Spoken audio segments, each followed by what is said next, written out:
Have you guys ever watched a show that when it ended you just felt like you were in complete distraught? That is how I felt at the end of Andor.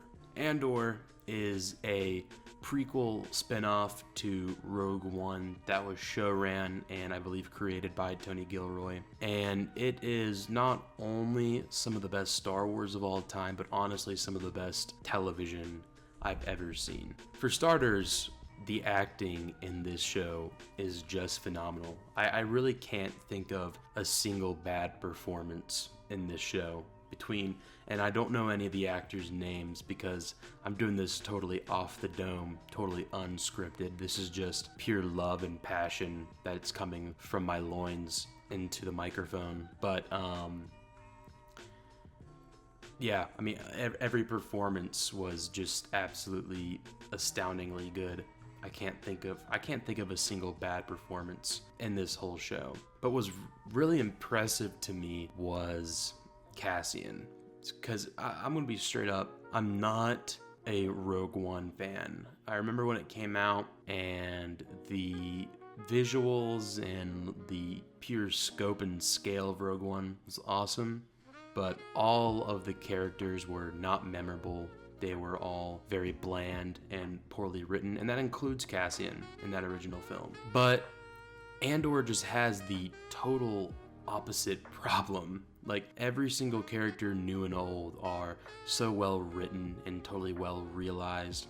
And Cassian is now probably one of my all-time favorite Star Wars characters. His arc and everything that he goes through in the show, he just feels way more like a person, and you actually understand his goals and what he actually wants. Whereas in Rogue One, he's just kind of doing the mission, and that's kind of it. But then there's also Luthen, played by Stellan Skarsgård, and he was also absolutely incredible. His monologue in season 1 is some of the best acting and writing in all of Star Wars. And that monologue is something that is kind of the meaning of the whole show, of fighting for a sunrise that you'll never see. It's very impactful, very powerful stuff, and I feel like that Andor, by the end, kind of gives Rogue One a new meaning. But I'll talk about Rogue One here in a bit. But there's also Bix, she is Cassian's love interest, but she really is much more than that. She is definitely her own character, and she just feels her character isn't good because of Cassian. You know, there's a lot of love interests that, like, their whole purpose in a show is just to or whatever. And although she does that, she's also, like I said, just her own character. And they go in a lot of interesting and surprisingly mature directions with her character.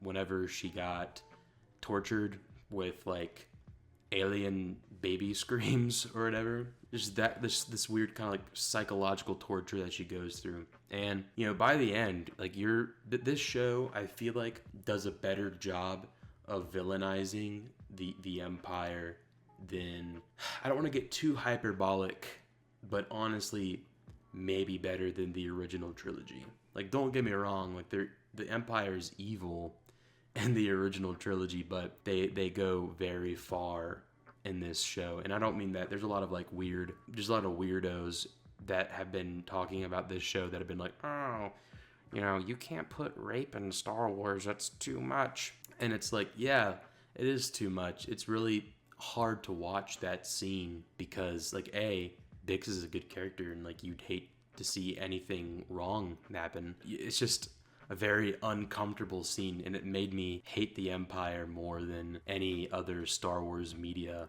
ever, really. But even then, even though the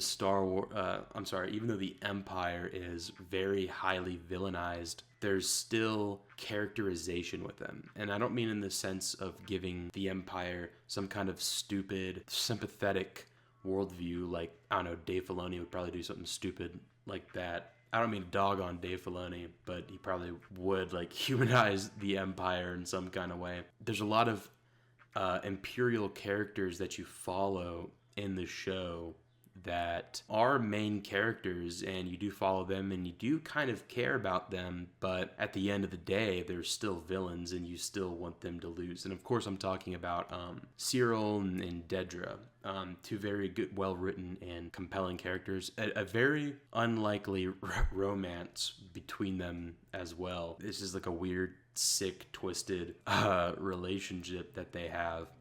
But Cyril, he was a very interesting character, and he was in the corporate sector of the Empire, I guess. And Cassian he kills two corporate guys or whatever. And his boss is like, I'm gonna, don't worry about it. And he's like, I need to get that promotion or whatever. So he goes after and investigates it. And it's kind of crazy. I'm totally getting sidetracked right now, but like the entirety of Andor starts because of, or everything that kicks off in Andor and then eventually leads to Rogue One, it all happens because these two random corporate soldiers were like messing around with Cassian or whatever. I really like writing like that, where such a small incident leads to such massive consequences. But that's besides the point. Cyril gets fired from the corporate job or whatever, goes back to Coruscant, and eventually leads his way back up through the Empire, and then he meets Dedra, and they kind of have this romance. But throughout the entire show, in the back of Cyril's mind, it's like, I need to get back at Cassian. And then when we get to the Gorman massacre, he sees Cassian, and there's this moment where Cyril has been betrayed by Dedra, and he's kind of seeing like how the Empire is evil, yet despite that progression he sees Cassian, and his selfish desires immediately comes back in, and he tries to kill Andor. And there's this amazing moment where Cyril's beaten up, Cassian and Cyril's been fighting while this is going on, and Cyril has his gun pointed at Andor or Cassian, and I don't remember if he says anything, but like he has such a hatred in his face that Cassian can clearly see, and Cassian's like, who are you? And I mean, it's such a good scene because it not only plays up the whole war aspect. Like if you're in espionage and you're a spy or whatever, like you're not going to remember everybody, even though Cyril and Cassian's conflict is what kind of kickstarted this whole thing. Cassian does not remember him, and that's the way that Cyril dies. He dies with the person that he hates the most, not even remembering who he is. And I just absolutely love that. I think that was such a fitting ending for his character. Then you have Dedra, who's throughout the whole entire show is trying to rise to the ranks and kind of step out of bounds, and eventually finds out that Luthien is kind of supplying the rebels with all their intelligence, and he finds out about the Death Star or whatever, and she steps out of bounds and arrests him, and he tries to kill himself, and it just goes so poorly that Krennic pins her as a traitor, and Dedra, whose entire goal was to be like this high-ranking member in the Empire. Her story ends with her being on the prison that Andor was in season 1. And I just absolutely love writing like this. Andor is just such a well-written show, and there's so much just amazing creative irony in it that I really love. And I love that things that were things that can't continue in Rogue One, because Rogue One was written and shot and released before Andor was probably even conceived. Everything that is not tied up in Rogue One is tied up in Andor. And I think that is, it just makes for a really satisfying ending for a show. Clea, I believe that's her name. Clea was a great character, and I feel like she was good in season 1, but she had a lot of time more time to shine in season 2. And she had a lot of my favorite moments in the entire series. I really like her flashbacks with Luthen. I like seeing her origin story, and I really like the scene where she's going through the hospital to try to kill Luthen because they don't want any information about the rebellion to get out. And it's such a beautiful scene where she has to kill who's her surrogate father. I don't know, I really enjoyed her character. I really like the scene where they're in like the art, like Luthen, I forget what happened. Like they find out that he has a fake or something like that that has like a device, like a listening device, and she has to get it with the IFB. I think I just mentioned the Israel thing with the Imperial supervisors or whatever, I don't know, but I really liked his character as well, and it saddens me how his story ended.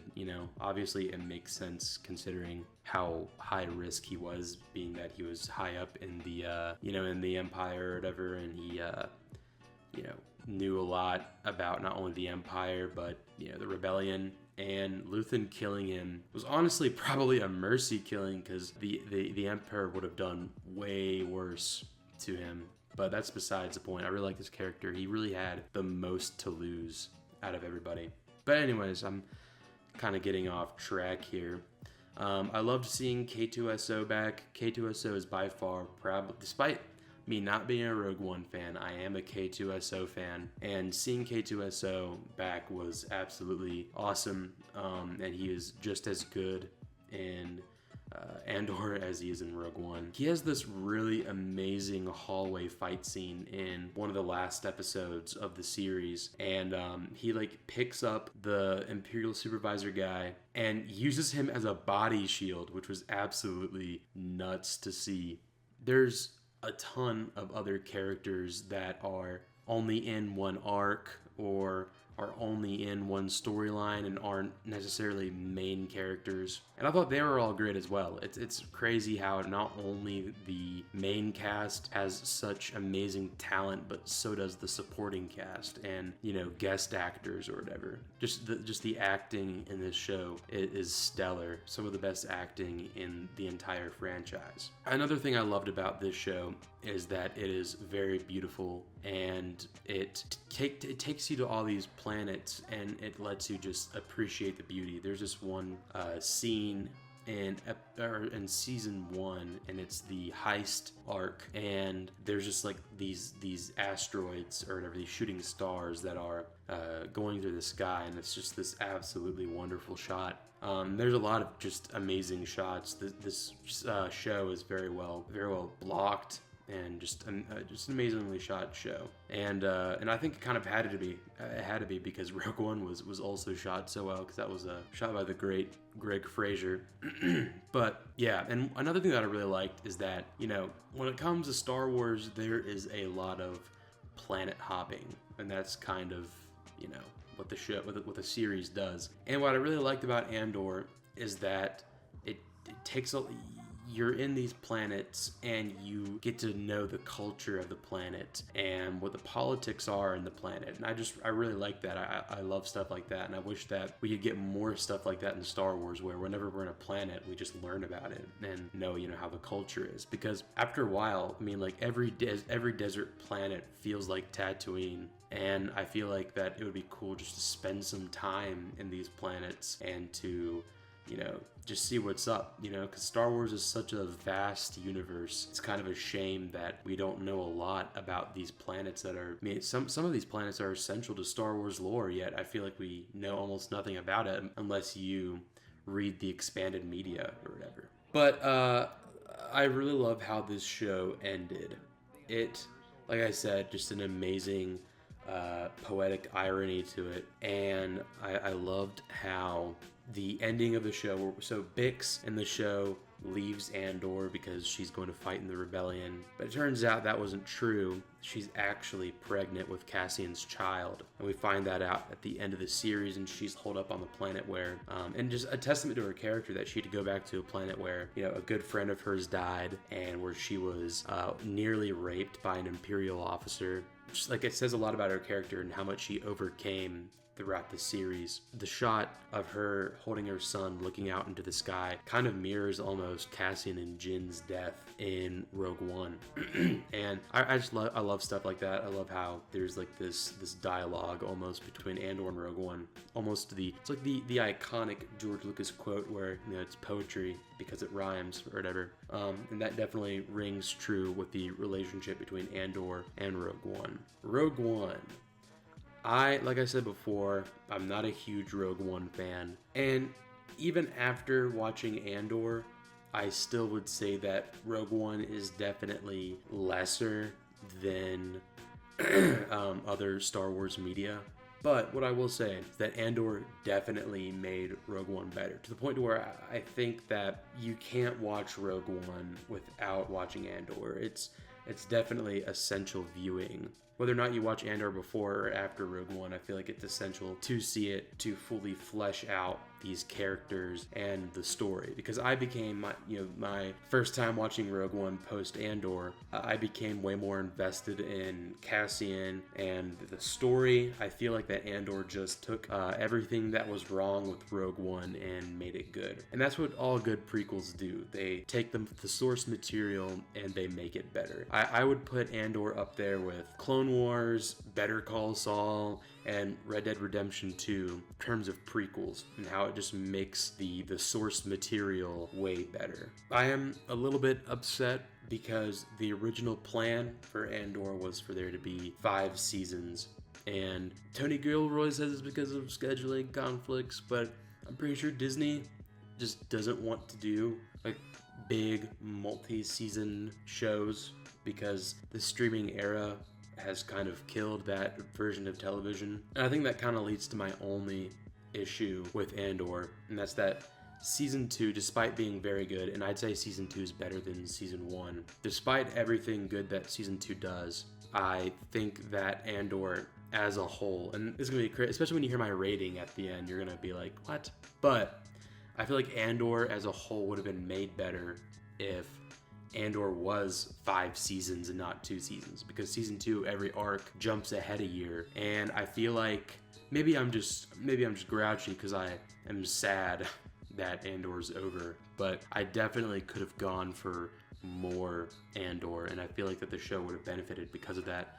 But I feel like that was definitely outside of that definitely wasn't the choice of Tony Gilroy per se. With all that being said, I'm upset that Andor is over. I'm upset that I think the next Star Wars show is going to be Ahsoka season 2. So we're going to have to deal with some slop for a while.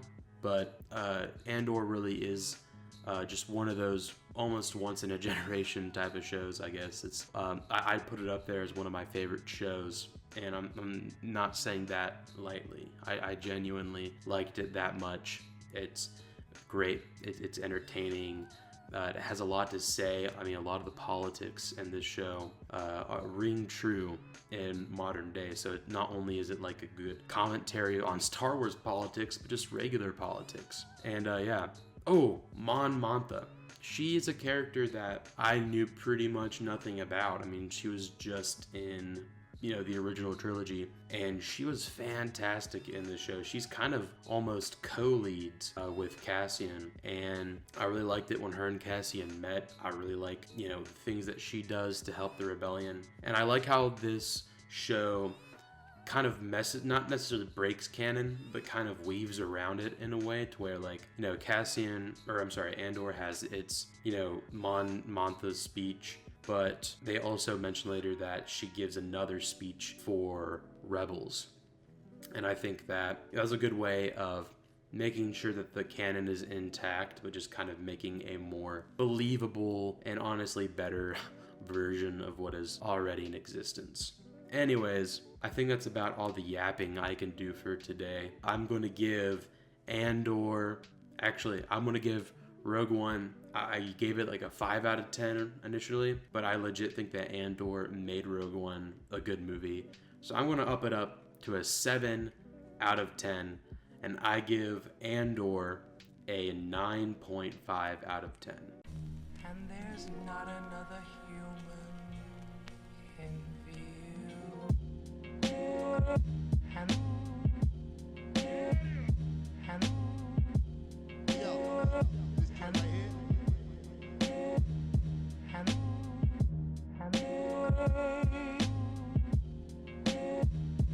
Day in a bleak night,